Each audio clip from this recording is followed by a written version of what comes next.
Class 12 का ही ये video है प्रकाश विद्युत प्रभाव का। ये पार्ट 3 दे रहे हैं हम आपको। पिछले पार्ट में हमने आइंस्टीन के प्रकाश विद्युत समीकरण का सत्यापन किया था, यानी इस समीकरण का हमने आपको सत्यापन करके दिया था। ठीक है, अब इस समीकरण के आधार पर हम प्रकाश विद्युत प्रभाव की व्याख्या या प्रकाश विद्युत उत्सर्जन की व्याख्या आपको हम समझाना चाह रहे थे। तो इसको थोड़ा सा ध्यान से अगर आप समझें तो आपको ठीक ठीक समझ में आ जाएगा और इम्पोर्टेंट भी माना जाता है। प्रकाश विद्युत समीकरण का सत्यापन और संगत व्याख्या मांगता है पेपर में, जो आपको हम दे रहे हैं। तो देखिए, ये आइंस्टीन का प्रकाश विद्युत समीकरण है। इसमें आपको पता ही है कि म्यू क्या है।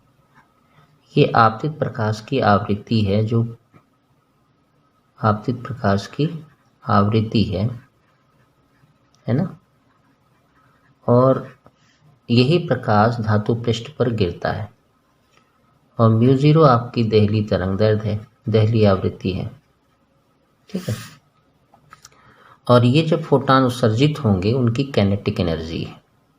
ठीक है, अब व्याख्या करने में हम लोग को क्या व्याख्या करनी है, इस बात का आप फोकस कीजिए कि जब धातु पृष्ठ पर आपतित प्रकाश की तीव्रता बढ़ाई जाती है, यानी धातु पृष्ठ पर गिरने वाले प्रकाश की तीव्रता बढ़ाई जाती है, ठीक है, तो उत्सर्जित फोटोइलेक्ट्रॉन की संख्या में वृद्धि होने लगती है या हो जाती है।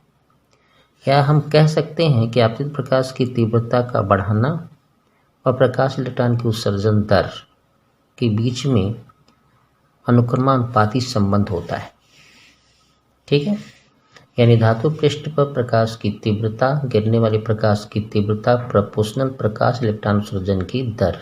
इलेक्ट्रॉन उत्सर्जन की दर तभी बढ़ेगी जब आपतित प्रकाश की तीव्रता का मान बढ़ेगा।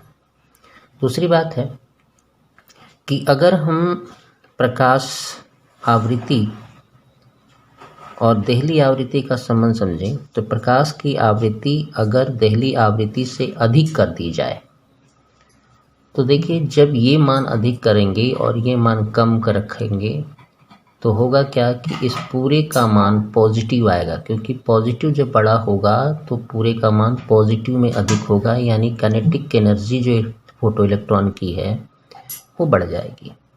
ठीक है, यही हम आपको दिखा रहे हैं कि जब आपतित प्रकाश की आवृत्ति ज़्यादा हो देहली आवृत्ति से, तो फोटो इलेक्ट्रॉन की गतिज ऊर्जा पॉजिटिव प्राप्त होती है।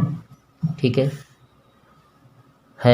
अतः पृष्ठ से जब पॉजिटिव प्राप्त होगी तो पृष्ठ से फोटो इलेक्ट्रॉन की गतिज ऊर्जा क्या बढ़ती है, बढ़ जाती है, यानी पृष्ठ से निकलने वाले फोटो इलेक्ट्रॉन की गतिज ऊर्जा बढ़ जाती है, जो इस समीकरण में शो करता है।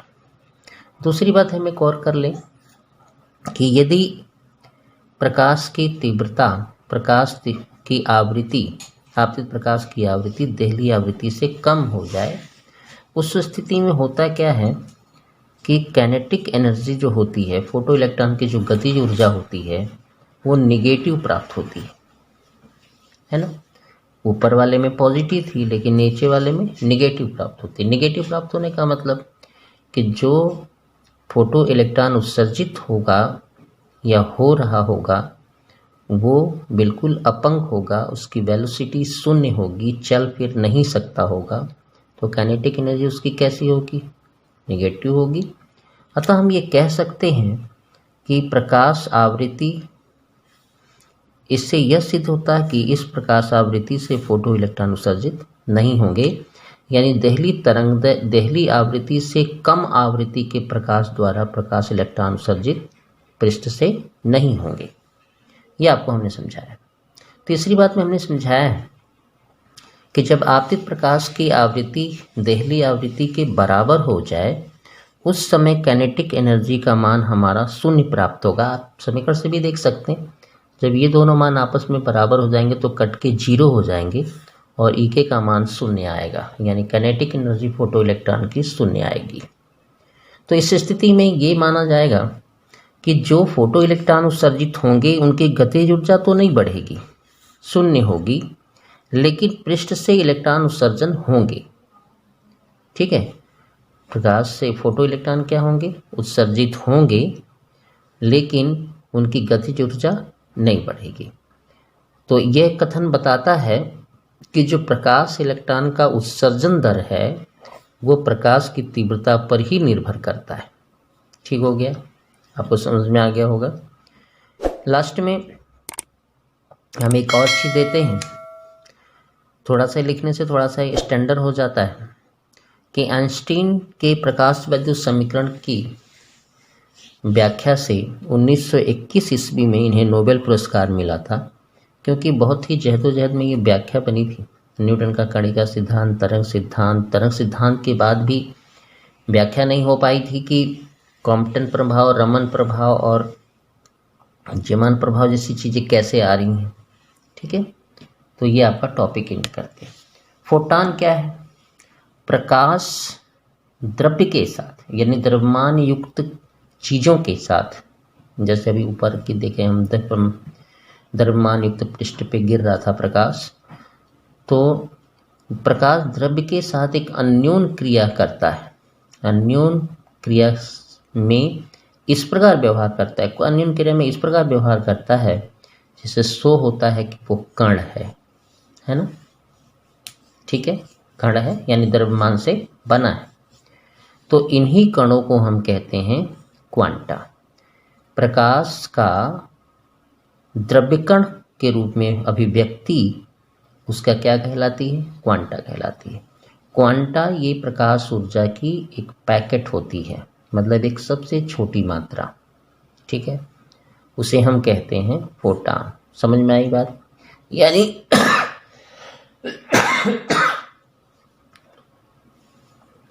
यानी प्रकाश का कण प्रदर्शित करना द्रव्य के अन्योन क्रिया द्वारा देखा जाता है।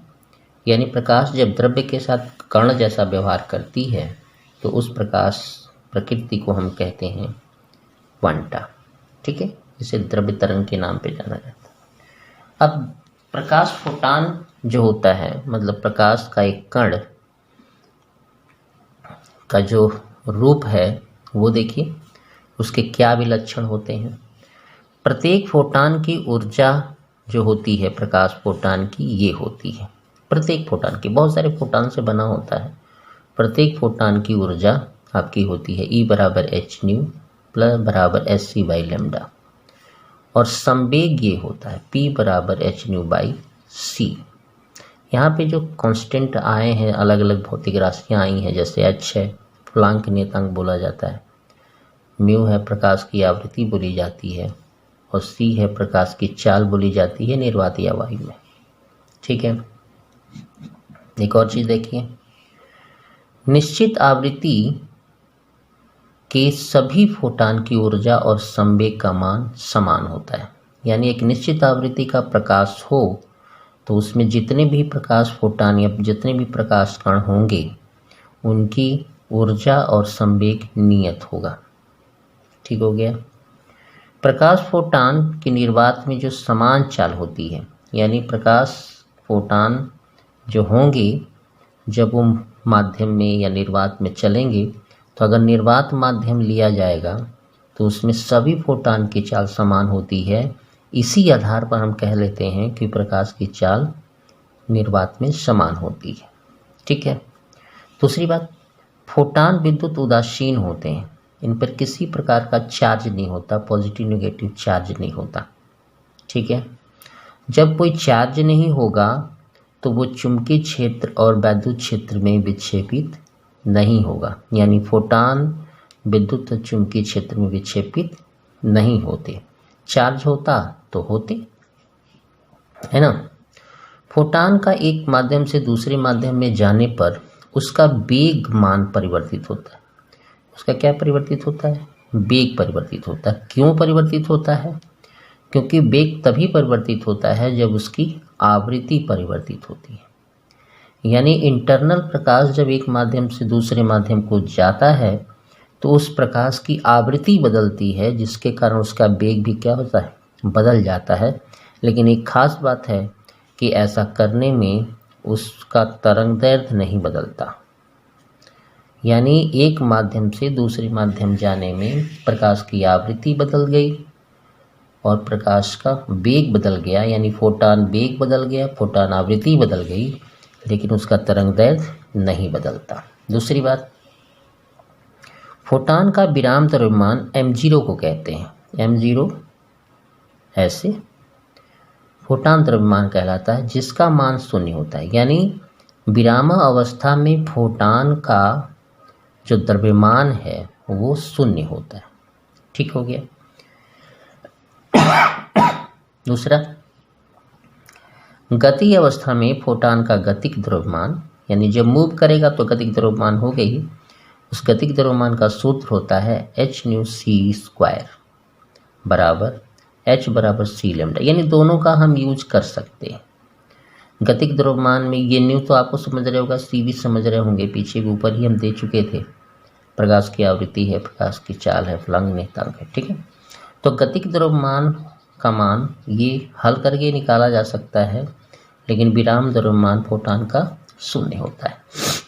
जैसे फोटान जो होता है, इलेक्ट्रॉन, प्रोटॉन, न्यूट्रॉन से अगर टक्कर लेता है तो टक्कर उसका जब होता है तो इसको ऊर्जा और संवेग दोनों संरक्षित रहती है, कभी नहीं बदलती, यानी टक्कर पूर्ण प्रत्यास्थ होता है। ठीक हो गया। दूसरी बात आप थोड़ा सा और समझ लीजिए, फोटान की संख्या इस प्रकार संघट्ट में परिवर्तित हो सकती है, यानी फोटान की संख्या जैसे वो लड़ेगा किसी अन्य पदार्थ से, जब प्रकाश फोटान लड़ता है, टक्कर लेता है, तो उसकी संख्या परिवर्तित हो सकती है, फोटान की संख्या में परिवर्तन हो सकता है। इस क्रिया में फोटान अवशोषित भी कर लिया जाता है और नए फोटान बन भी जाते हैं, यानी संघट्ट की क्रिया में ऊर्जा संवेग संरक्षित रहते हैं, लेकिन फोटान की संख्या में वृद्धि हो सकती है। इस क्रिया में फोटान अवशोषित हो सकता है और नए फोटान को बना सकता है। यह बात आपको समझ में आ गई होगी। हम चाहेंगे कि आप इसको रिपीट सुने और नोट्स बना ले तो और अच्छा है। धन्यवाद।